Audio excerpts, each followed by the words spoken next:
मध्य प्रदेश के सीधी और शाहडोल जिलों में बसने वाली पनिका जनजाति अपनी अलग पहचान और समृद्ध संस्कृति के लिए जानी जाती है। पनिका जनजाति को द्रविड़ प्रजाति का सदस्य माना जाता है, जिनके जीवन में परंपरा और प्रकृति का गहरा संबंध होता है। पनिका समाज का मानना है कि संत कबीर का जन्म जल में हुआ था और उनका आगमन एक दिव्य चमत्कार था। कहा जाता है कि एक पनिका जनजाति की महिला ने कबीर जी का पालन पोषण किया था।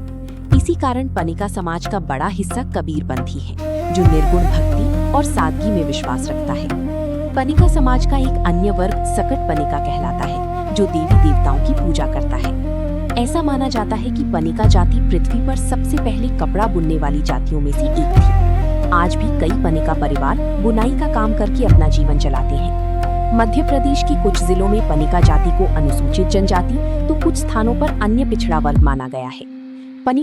पनिका समाज कई गोत्रों में बटा हुआ है, जिन्हें कुर कहा जाता है। एक ही कुर के लोग आपस में विवाह नहीं करते। इस समाज में बही गोत्रीय विवाह प्रचलित है। पनिका समाज में वधू मूल्य, लमसेना और अन्य पारंपरिक विवाह प्रथाएं भी देखी जाती हैं। इस समाज में पुनर्विवाह और घुसपैठिया विवाह की परंपरा भी स्वीकार की जाती है। सामान्यतः पनिका समाज शवों को दफनाता है, जबकि साकत पनिका शवदाह संस्कार करते हैं। सरकारी वर्गीकरण की दोहरी नीति के कारण पनिका समाज आज भी कई समस्याओं का सामना कर रहा है। पनिका समाज का मुख्य जीवन कृषि, मजदूरी और निर्माण कार्य पर आधारित है। बांस के बर्तन बनाना और हाथ से कलाकृति तैयार करना भी उनकी जीविका का महत्वपूर्ण हिस्सा है। पनिका लोग कुशल शिकारी भी होते हैं, जो तीर धनुष और कुल्हाड़ी का उपयोग करते हैं। पनिका महिलाएं श्रृंगार प्रिय होती हैं और रंग बिरंगे पारंपरिक वस्त्र धारण करती हैं। पनिका समाज की अपनी एक पंचायत होती है, जो गांव के विवादों का समाधान करती है।